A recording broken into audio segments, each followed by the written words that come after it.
चित्रकूट की इस धरा से कौन वाकिफ नहीं है। 12 चित्रकूट लोकसभा इसलिए भी सबसे ज्यादा चर्चित है क्योंकि श्री राम भगवान भी तभी कहलाए जब चित्रकूट में 11.5 वर्ष व्यतीत किए थे। तपस्या करने के बाद जब वो यहाँ से जाते हैं तभी उनको भगवान की उपाधि मिलती है। ऐसे ही जनपद चित्रकूट से भारतीय जनता पार्टी के जिलाध्यक्ष लव कुश चतुर्वेदी आज हमारे साथ लोकसभा चुनाव पर खास वार्ता करेंगे और इनसे बिल्कुल तीखे सवाल होंगे, जनता के सवाल और वो सवाल जो पैदा किए जा रहे हैं टिकट की घोषणा के बाद। बहुत बहुत स्वागत है आपका फुल स्टॉप के इस प्लेटफॉर्म पर। बहुत बहुत धन्यवाद। जब से आपने देखा होगा टिकट की घोषणा के बाद एक वाद को जन्म देने की कोशिश की जा रही है। राष्ट्रवाद की बात पूरे 5 साल होती है, लेकिन चुनाव करीब आते ही जातिवाद पर जब चर्चा होने लगती है तो इस पर आपका अपना विचार, अपना मत क्या कहता है? देखिए, पहली चीज तो यह है, भारतीय जनता पार्टी में जातिवाद का कोई स्थान नहीं। भारतीय जनता पार्टी जातिवाद, वर्गवाद, भाईवाद, भतीजावाद, संप्रदायवाद से दूर राष्ट्रवाद, राष्ट्रवाद पर आप बात करते हैं, लेकिन समाज में तो जातियां हैं ना, इन्हीं जातियों पर चर्चा हो रही है। लोग कह रहे हैं कि ब्राह्मण कैंडिडेट के ऊपर बात करते हैं, लोग अपनी अपनी जातियों को पर बात करके जातिवाद पर लोगों को लड़ाने की भरकम कोशिश करते हैं। भारतीय जनता पार्टी का कार्यकर्ता संगठन का जो निर्णय होता है उसी के आधार पर चलता है। भारतीय जनता पार्टी में एकात्म मानववाद तो हमने सुना है, लेकिन जातिवाद का कभी कोई स्थान नहीं है। भारतीय जनता पार्टी में पंडित दीनदयाल जी का जो एकात्म मानववाद है, अंतिम पंक्ति पर खड़ा व्यक्ति के चेहरे पर जब तक मुस्कान नहीं आएगी, भारत माता परम वैभव पर नहीं पहुंच सकती। भारत माता परम वैभव पर नहीं पहुंचेंगी, लेकिन ब्राह्मणों के वैभव पर अगर बात की जाए, क्योंकि आप भी खुद बाय डिफॉल्ट ब्राह्मण तो है ही है, नाम आपका लव कुश चतुर्वेदी है, तो यहाँ की जो ब्राह्मणों की राजनीति है जिसको धार देने की कोशिश कुछ चंद लोग करते होंगे, 10 लोग, 12 लोग, 15 लोग, 50, 100 अधिकतम कितने होंगे, उनको आपका क्या संदेश है? और ब्राह्मण समाज के लिए आपका व्यक्तिगत क्या संदेश हो सकता है? व्यक्तिगत बात, दल से हट करके। पहली चीज तो बुंदेलखंड में 4 सीटें और 4 सीटों में 1 सीट भारतीय जनता पार्टी ने ब्राह्मण को दिया, वो है झांसी। 1 सीट यहाँ के क्षत्रियों को मिली है, 1 सीट अनुसूचित जाति के लिए है और 1 सीट बैकवर्ड के लिए है। अब बात रह कहां गया? 4 सीटें हैं, ब्राह्मण, ठाकुर और इसके साथ एससी भाइयों के लिए और बैकवर्ड के लिए 4 सीटें। अब वो जो जातिवाद की राजनीति करते हैं, पहली चीज तो मैं ये मानता हूं कि इससे गिरी राजनीति हो ही नहीं सकती। भारतीय जनता पार्टी न तो जातिवाद की राजनीति करती है, और हमारी जहां तक बात है, हम लोग जातिवादी नहीं, हम राष्ट्रवादी हैं। जहां तक ब्राह्मणों की बात है, गांवों का, नगरों का जितना ब्राह्मण है वो भारतीय जनता पार्टी के साथ है। इतना ही कहना चाहूंगा। मतलब आपका कहना यह है कि ब्राह्मण समाज भारतीय जनता पार्टी के साथ है। इसके बाद अगर इस चुनाव पर आप नजर दौड़ाएं तो कितनी मजबूत स्थिति पर भाजपा है? क्यों जीत जाएगी भाजपा यहाँ से?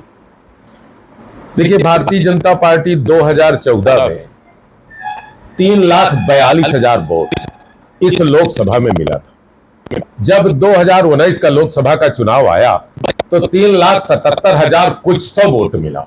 उसी से आप देखिए 4,77,000 कुछ 100 वोट मिला। उससे आप देखिए कि हमारा ग्राफ बढ़ा है। आने वाले समय में, इस समय देखिए, भगवान राम का भव्य मंदिर बन गया। ये चित्रकूट धाम है। 11.5 वर्ष तक भगवान श्री राम यहीं रहे।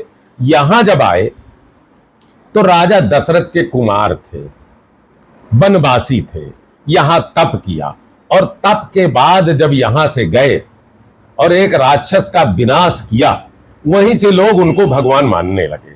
तो हमारा जो सीधा रिश्ता है अयोध्या से, अयोध्या को धाम कहा जाता है भगवान श्री राम का, और चित्रकूट भी उनका धाम है। इसलिए कि चित्रकूट की पवित्र धरती पर रह करके उन्होंने तप किया। चित्रकूट में वनवासियों के बीच में, आदिवासियों के बीच में एक वनवासी रहे।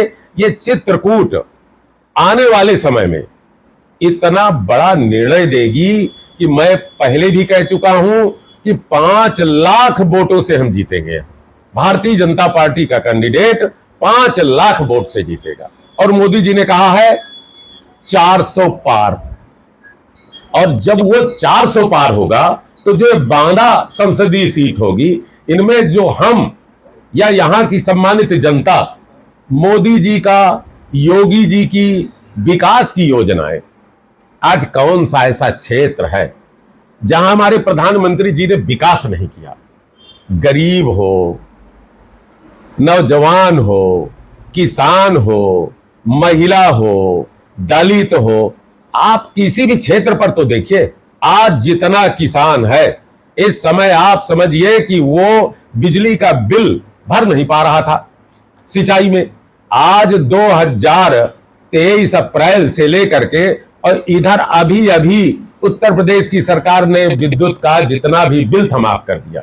इससे ज्यादा किसानों के लिए क्या हो सकता है? बिल्कुल, कुछ लोग बोलते नहीं है लेकिन बुलवाते हैं, बुलवाया जा रहा है। तो ऐसी रिपोर्ट्स पर, ऐसे विरोध पर बुलवाने वाली बात क्या वो सच है जो बाजार में सुनी गई है? देखिए, पहली चीज तो यह है कि भारतीय जनता पार्टी के कार्यकर्ता के पास इसके लिए समय नहीं। भारतीय जनता पार्टी का कार्यकर्ता फौज जैसा सिपाही है। भारतीय जनता पार्टी का कार्यकर्ता हमेशा चुनावी मूड में रहता है। 365 दिन भारतीय जनता पार्टी का सम्मानित कार्यकर्ता चुनाव के मूड में रहता है। और जो चुनाव के मूड में होगा उसे वो तो सब सुनने के लिए ना तो समय है। और इस समय, वर्तमान समय में हमारा, जब फिर से कह रहा हूं, भारतीय जनता पार्टी का पूरा संगठन, भारतीय जनता पार्टी का इतना बड़ा परिवार, भारतीय जनता पार्टी का समर्थक, भारतीय जनता पार्टी का वोटर और कुछ सुनने के लिए तैयार नहीं है। ये इस समय तो सब कुछ राममय है, इसके अलावा कुछ है ही नहीं। ये जातियों की दुकान चला रहे हैं, वो समझ लें कि राष्ट्रवाद चरम पर है। और रामराज्य की परिकल्पना को जिस प्रकार से भारतीय जनता पार्टी ने साकार किया है, इससे भाजपा के जिलाध्यक्ष लवकुश चतुर्वेदी का बड़ा दावा है कि बांदा चित्रकूट वो सीट होगी जो सबसे ज़्यादा मतों के अंतर से और सबसे ज़्यादा रिकॉर्ड मतों से जीत करके देश में प्रधानमंत्री मोदी के सपनों को साकार करने वाली जीत दर्ज करेगी। तो बने रहेगा फुल स्टॉप में हमारे साथ।